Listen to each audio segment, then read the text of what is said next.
Welcome back, deep divers. We're about to take a fascinating journey today.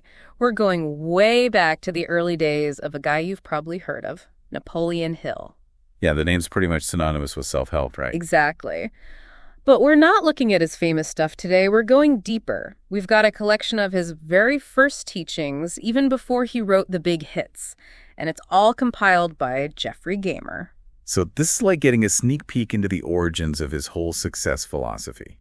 Pure, raw, no filter. And for our listeners, this is a golden opportunity to understand the core of what Hill truly believed, what it actually takes to build a life that matters. We're talking about truthful living, how aligning your life with truth and building this unshakable belief in yourself sets the stage for achieving anything. And the beauty of it, we're breaking it all down into stuff you can use right now. We're aiming for those aha moments, those bits of understanding that you can instantly apply to level up your own life. And hey, maybe even step outside that comfort zone a little, ready to jump in. Let's do it. Where do we even start with something this big? Well, Hill was adamant about one thing. He considered it absolutely essential, the power of believing in yourself. Yeah, it pops up everywhere in his work. The idea that success out there in the world starts with this inner conviction. He uses a really simple example to illustrate it, which I think is super relatable. Imagine you want to be a writer. Okay, I'm picturing it. What's next? Hill says the first step isn't finding an agent or writing a bestseller or anything like that. It's the simple belief deep down that you can be a writer. So it's like that inner belief flips a switch or something, gives you the go-ahead. Exactly. And Hill's really clear about what happens if that belief is missing. He says a lack of self-confidence leads to fear, especially the fear of failing. And that hesitation, that fear of even trying, he calls it the single biggest reason people don't achieve the things they're capable of. It's like you're paralyzed before you even start, right? Have you ever felt that? Oh, totally. We all have these dreams and goals, but then that little voice of doubt creeps in. Yeah. And we get so hung up on what could go wrong that we never even take the first step. It's a recipe for staying stuck, for sure. But Hill doesn't just point out the problem, he offers a solution too. And it's something he called self-inspiration. Right. And it might sound a bit basic at first, but he was a huge believer in the power of positive self-talk. You know, those affirmations people repeat to themselves. Things like, I will succeed, or I am capable of great things. Seems almost too simple, doesn't it? Just saying nice things to yourself. But Hill was convinced that consistently feeding your mind with these positive statements could actually rewire your thinking. Powerful stuff, right? What do you think our listeners can take away from this? Well, the magic ingredient here, as Hill emphasizes, is consistency. It's not about doing it once and expecting a miracle. It's about creating a constant inner narrative that reinforces your belief in yourself. Like you're constantly reminding yourself, hey, I can do this. You're basically programming your own internal GPS for success. Exactly. And that gives you the courage to actually get started, to take those first steps toward your goal. Love it. Now, moving on, Hill puts a ton of emphasis on living with truth. And he doesn't just mean avoiding big, obvious lies. It's way bigger than that. He's talking about integrity as the foundation for a truly successful life. You know what's really interesting about this? Hill actually sees truthfulness as a strategy, not just a moral thing, but something that genuinely helps you achieve long-term success. Okay, tell me more about that. How does that work? He uses the example of those early U.S. department stores. They became incredibly successful by being upfront with their advertising. No shady tricks, just delivering on what they promised. And that, he says, built trust with their customers. It's that age-old idea of building a reputation by doing what you say you'll do, right? No hidden agendas, just providing real value. And Hill's point is that this truthful approach leads to lasting success, a kind of success that's built to last because it's based on honesty, sincerity, and taking responsibility for your actions. How does that apply to what our listeners are trying to achieve? I think the big takeaway is the impact on your reputation, both in your personal life and your career. Integrity builds trust, and trust. That's the currency of all solid relationships. It's what makes networks thrive. People are drawn to those they see as trustworthy and genuine. And that trust becomes a magnet, pulling in opportunities. Doors open for you that might have stayed closed otherwise. But Hill goes even further, saying this isn't just about how others see you. It impacts how you feel about yourself, too. Living truthfully builds self-respect. And that inner confidence is vital for making tough decisions. This brings up a crucial question for our listeners to think about. What happens when you stray from that path of truthfulness? Hill touches on this, and it's not pretty. Dishonesty chips away at that trust we've been talking about. It damages relationships, creating this web of lies that just gets harder and harder to untangle. Yeah, you've seen that happen, right? It's a slippery slope. One little lie often leads to another, and the next thing you know, you're spending all your energy trying to keep up the facade. Exactly. And Hill points out that there are very real risks involved, too. Legal trouble, financial messes, all that stuff can completely derail your progress. Okay, so we've got belief in truth. That's a pretty strong foundation, right? But Hill is very clear that those two things alone aren't enough. He really hammers home the importance of hard work. And not just any work, but taking consistent action towards your goals. He makes a distinction between wishing for something and actually doing it. You can have the best ideas in the world, believe in yourself completely, but if you don't actually put in the work, it's like having a Ferrari with no engine. Pointless, right? But how do you get from thinking about something to actually doing it? Any tips from Hill on that? He has this really interesting idea about what happens in your mind before you take action. He says that repeatedly focusing on a plan, really thinking it through, actually programs your mind for success. It starts to shift your energy, subconsciously directing it towards achieving that goal. It's like mental rehearsal for a big performance or something. But Hill emphasizes that this mental prep needs to translate into tangible steps, those daily actions that inch you closer to your goal. And he's all about focused action. He warns against the trap of multitasking, saying that trying to do a million things at once actually makes you less effective overall. Spreading yourself too thin. Exactly. He's a big fan of concentrating on one thing at a time, seeing it through to completion before moving on to the next thing. And he uses some pretty impressive examples to illustrate this point. Oh, yeah? Like who? Well, think about Andrew Carnegie, the steel magnate, Rule. or John D. Rockefeller in oil, or Henry Ford with his automobiles. These guys achieved huge success by staying laser-focused on their core objectives. They didn't chase every shiny new opportunity that came along. They had a plan and stuck to it. So what's the lesson for our listeners here? Stay committed. See things through. Hill even tells this story about a student who finally finished a course simply by forcing himself to complete every assignment he started. Makes sense. There's a lot to be said for the satisfaction of a job well done. You learn so much in the process. And you build momentum, too. Now, let's shift gears a bit and explore a more creative aspect of Hill's early teachings. He talks about the power of your thoughts, your imagination, and meticulous planning. How do those fit into the success equation? Hill believes your thoughts are like the blueprints for your future achievements. That initial spark of an idea, that picture in your mind of what you want to achieve, that's where it all begins. So it all starts with a thought. But then what? Then comes the focus. He says it's crucial to direct your mental energy on one specific subject, one big goal, and really pour yourself into it until you become an expert in that area. He even calls concentration a tough discipline. It takes effort, but the rewards are huge when it comes to achieving your dreams. So mental discipline is key. But how do you actually develop that? Any tips from Hill? Well, he makes this interesting connection between writing and concentration. He suggests that the very act of putting your thoughts down on paper forces you to be clear and organized about your goals. Like it forces you to define what you really want and make a plan to get there. Exactly. And this is where visualization comes in. Hill uses the analogy of architects. They create detailed blueprints before they even start building anything, right? You can't build a house without a plan. Exactly. And Hill says your goals need that same level of detail and clarity. You have to map them out in your mind's eye before you can start building them in real life. He's got some pretty inspiring examples to illustrate this. Right? Yeah, think about the Wright brothers inventing the airplane, or Alexander Graham Bell and the telephone. They imagined these things before they actually built them. And it wasn't just random daydreaming, it was focused, purposeful imagination applied to a specific challenge. So imagination fuels the planning process. Exactly. You can't map a route to a destination you haven't even pictured in your mind. And Hill also warns against negativity, that inner voice that whispers doubts and tells you to quit before you even really start. We've all got that voice, haven't we? It's insidious. But Hill encourages us to become the architects of our own dreams. Not just the carpenters blindly following someone else's design.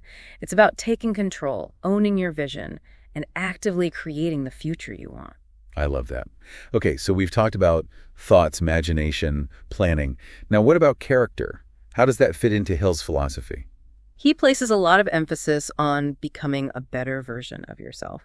It's not just about achieving things in the outside world, it's about that inner transformation, honing your decision-making skills, always striving to improve yourself in every area of your life. Constant growth. Right. Identifying what you're good at, acknowledging your weaknesses, but not letting them hold you back. It's about consciously working on becoming the person you need to be to reach your goals. You know what's interesting? Hill actually talks about using imagination in a different way here. He shares this personal story about mentally visiting his past. He used his imagination to go back and reflect on his childhood, his formative years, those key life events that shaped him. What kind of things did he revisit in these imaginary journeys? It's quite vivid, actually. He describes going back to his childhood community and finding it completely changed. Even familiar landmarks were different. And he revisits those pivotal moments, the loss of his mother, the hardship of being homeless during a war, those early jobs that shaped his work ethic. Sounds like deep introspection. What's the takeaway for our listeners? Well, I think it shows the power of understanding your own story, acknowledging those experiences that have shaped you. It can provide incredible insights and fuel your drive in the present. Hill also talks about his time teaching students, and he noticed how reluctant they were to step outside their comfort zones. Fear of the unknown, right? Exactly. And this reinforced his belief that pushing past those self-imposed limits is crucial for growth. And he also stresses the importance of developing a clear, effective writing style. Communication is key. So we've covered a lot of ground. Belief, truth, hard work, imagination, character development. Anything else we should touch on? Oh yeah, two big ones, and they're intertwined. Self-confidence and genuine sincerity. Okay, tell me more about those. Hill lays out this principle: you become what you attract. It's basically about the power of your self-belief radiating outward. If you truly believe in yourself deep down, he argues that you're far more likely to achieve your goals. Interesting. So your inner belief shapes your reality. Exactly. And he connects that inner self-belief to sincerity. It's not enough to just believe in yourself privately. It has to show up in your words and your actions. He believes that sincerity is like a magnet, drawing people to you who naturally trust and believe in you too. So it's about being authentic, right? Absolutely. And he tells this story about a student who recognized the sincerity in his teaching. It's a reminder that authenticity resonates deeply with others. And he makes a stark contrast. Putting in half-hearted effort leads to failure, while genuine sincerity paves the way for success. So bring your whole self to the table, right? Okay. But how do you cultivate that genuine sincerity? Any advice from Hill on that? He provides 7 affirmations to help with that. Things like affirming your ability to act, visualizing your desired outcomes, practicing truthful living, staying focused on one thing at a time. Sounds like a practical toolkit for building confidence. Anything else? Yeah. Hill throws in a word of caution. He reminds us that superficial kindness isn't always genuine. Sometimes you need to look beneath the surface to see what's really going on. Good point. Now let's talk about ambition. It's a word that gets thrown around a lot, but Hill clearly believes in it. But there's a catch, right? A big one. He's all for ambition, but it has to be ambition without selfishness. Okay, I'm intrigued. Tell me more about that. He defines ambition as that inner drive that pushes you forward towards achieving your goals, fulfilling your potential. But he distinguishes it from a selfish desire to climb over others to get to the top. So it's about lifting yourself up without pushing others down. Exactly. And he gives a great example from his own life. When he was an advertising manager, he actively trained his subordinates, invested in their development, because he knew that their growth would ultimately benefit him as well. A rising tide lifts all boats. Exactly. He also shares a story about quitting a job because his ambition was pushing him towards something bigger, even though it meant getting fired at first. Eventually, he found a company that valued his ambition, and his contributions ended up boosting everyone's profits. That's a great illustration of trusting your gut and following your own path. Okay, so we've talked about a lot of positive stuff, but what about the tough times? How does Hill approach adversity? He has a really interesting perspective on this. He actually sees failures, mistakes, those tough times as potential opportunities in disguise. Okay, that's a bit of a mind shift. How does he explain that? He believes those challenging times are actually fertile ground for learning and personal growth. And he uses some fascinating stories to illustrate this idea. Oh, yeah. Tell me one. Well, there's this one about 2 business partners. One of them was actually quite lazy, didn't do much work. But in a strange twist, his lack of action ended up giving him full ownership of the business. Wow. So sometimes inaction can work in your favor. It's not exactly a strategy I'd recommend, but it illustrates Hill's point that what seems like misfortune can sometimes lead to unexpected benefits. Any other stories that illustrate this? There's another one about a company president who got cheated by a banker, but instead of letting it crush him, he used that experience to motivate him to study law and ended up in a much better position financially. So what doesn't kill you makes you stronger. Exactly. And then there's the story of the bank clerk who got fired for doodling. But instead of giving up drawing, he channeled that passion into inventing an important car part and eventually became the president of a major company. So turning your passion into profit. Absolutely. And these stories all highlight Hill's belief that misfortune can sometimes be a blessing in disguise, pushing you toward opportunities you never even imagined. Makes you think differently about those tough times, right? Okay, moving on. There's something we all have in equal measure, but often struggle to manage effectively. You're talking about time, right? Exactly. Hill talks about the importance of valuing time and using it wisely. He's a big advocate for effective time management. A crucial point he makes is that time is a limited resource. You can't buy more of it, you can't earn more of it, it just keeps ticking away. So how you choose to spend it is incredibly important. And he urges people to learn from those who've achieved great things. Successful people understand the value of time, they don't waste it. He also advises against laziness and encourages people to use their free time productively. Instead of just vegging out, why not read, learn something new, spend time in nature, or exercise? Fill your time with things that make you a better person. Exactly. And he even shares that classic fable about the ant and the grasshopper. The ant works hard all summer while the grasshopper just plays. Then winter comes, and guess who's prepared? A timeless lesson for sure. Now, Hill distills all his wisdom into 7 key rules for success. Let's take a quick look at those. The first rule is all about faith and confidence. It takes us right back to that foundational belief in yourself. How strong is your faith in your own abilities? Good question. And he tells a story to illustrate this, about a young man who was actually quite capable but lacked self-belief and ultimately failed to achieve his potential. A reminder that talent alone isn't enough. You need that belief to fuel it. Okay, what's rule number 2? Cultivate and maintain enthusiasm. That positive mental attitude we talked about earlier. How do you keep your own enthusiasm burning bright? Love that. What's next? Rule number 3 is about honesty. Absolute honesty in every part of your life, your character, your thoughts, your words, your actions. Truthfulness as a way of life. Exactly. Rule number 4 is all about rejecting useless thoughts. Focus your mental energy on what truly matters. Don't get sidetracked by trivial things or worry about what other people think. Easier said than done sometimes. How about rule number 5? Develop strong willpower. That inner strength and sense of responsibility for your choices and actions. Taking ownership of your life. What's next? Rule number 6 is about unselfishness. Remember the ambition without selfishness. It's about lifting others up as you rise, not trying to succeed at their expense. Collaboration over competition. Okay, last but not least, what's rule number 7? Focus your efforts and attention. Hill uses the example of Abraham Lincoln and his dedication to mastering politics. It's about that concentrated effort that leads to expertise in your chosen field. Master your craft. Now, building on these foundational rules, Hill talks about the importance of having a chief aim in life. Right, a clear, overarching purpose that guides your actions. It's what gives your life direction. So what would you say is your own chief aim? That's a good question. Yeah. What about you? Still figuring that out.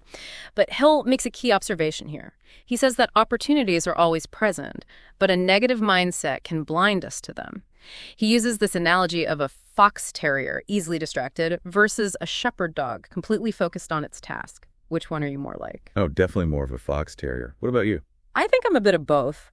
But Hill's point is that having a clear goal, a chief aim, helps you to focus your energy and seize those opportunities when they arise. It's about creating your own opportunities if you have to, and never giving up even when things get tough. Persistence is key.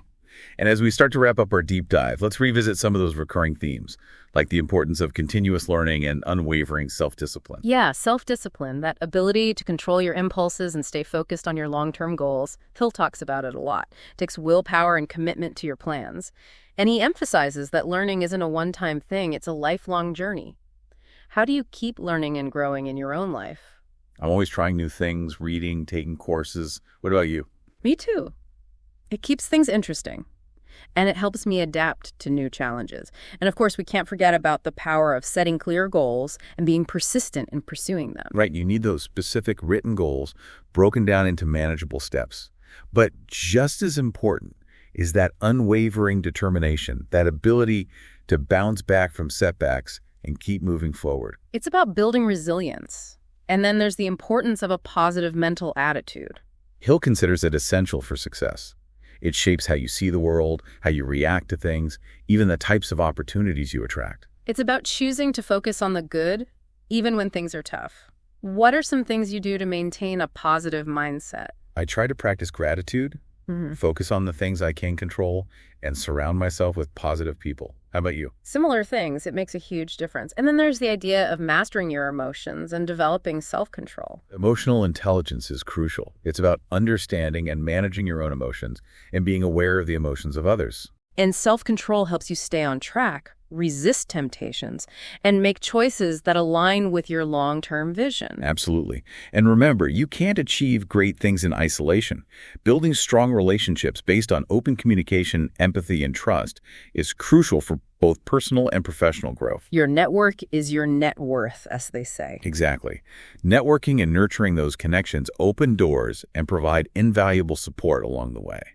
And underpinning all of these principles is the role of faith and belief, both in yourself and in the process of working towards your goals. That belief fuels your actions and helps you overcome self-doubt. And having faith in the journey, even when it gets bumpy, gives you the resilience to keep going. It's about trusting the process. So at the end of the day, Hill's early teachings are a call to action. It's not enough to just think and plan. You have to actually do something. Seize opportunities, be proactive, and never stop pursuing your dreams. And finally, he emphasizes the importance of contributing to something bigger than yourself, giving back, helping others. Making a difference in the world. Exactly. That spirit of service, the law of reciprocity, is not just some idealistic notion. It leads to a deep sense of personal fulfillment and strengthens our communities.